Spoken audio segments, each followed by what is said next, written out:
അടുത്തത് ഇടവക്കൂറാണ്. കാർത്തിക മുക്കാല്, രോഹിണി, മകയിരം, അര.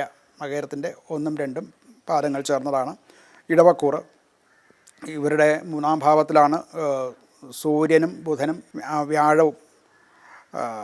ചില പരിശീലനങ്ങൾ, എഴുത്തുകുത്തുകൾ, അല്ലെങ്കിൽ ചില യാത്രകൾ, അങ്ങനെയുള്ള കരാറുകൾ ഉണ്ടാക്കുക, ഇങ്ങനെയുള്ള കാര്യങ്ങളിൽ നിന്നൊക്കെയുള്ള ചില അനുകൂല ഫലങ്ങൾ ഇവർക്ക് ഉണ്ടാകും.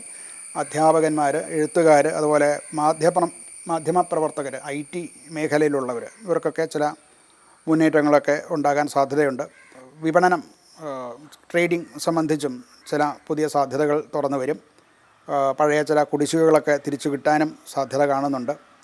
ധനപരമായിട്ടും കുറച്ച് അനുകൂലമാണ്. കമ്മീഷൻ, ഇൻസെൻറ്റീവ് മുതലായിട്ടുള്ള കിട്ടാനുള്ളവർ അത് കിട്ടാൻ സാധിക്കും.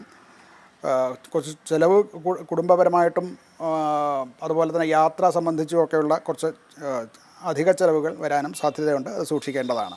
ഇവർക്ക് തൊണ്ട, കഴുത്ത്, കഫക്കെട്ട് മുതലായിട്ടുള്ള രോഗങ്ങളോ ഒക്കെ ഉണ്ടാകാൻ ഉള്ള സാധ്യതയുണ്ട്. അത് സൂക്ഷിക്കേണ്ടതാണ്.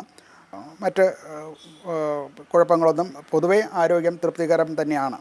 ഇവർക്ക് മഹാലക്ഷ്മി പൂജ നടത്തുന്നത്, മഹാവിഷ്ണു സഹിതനായിട്ടുള്ള മഹാലക്ഷ്മി സമേതനായിട്ടുള്ള മഹാവിഷ്ണുവിനെ ഭജിക്കുക, മഹാലക്ഷ്മി പൂജ നടത്തുക, ഇതൊക്കെ നല്ല കാര്യങ്ങളാണ്. ഇതൊക്കെ അനുകൂലമായിട്ടുള്ള ഫലങ്ങൾ ഉണ്ടാകാൻ നല്ലതാണ്. അതുപോലെ തന്നെ പശുവിനെ തീറ്റുക, പശുവിന് ഭക്ഷണം കൊടുക്കുക, ഇതൊക്കെയും നല്ലതാണ്.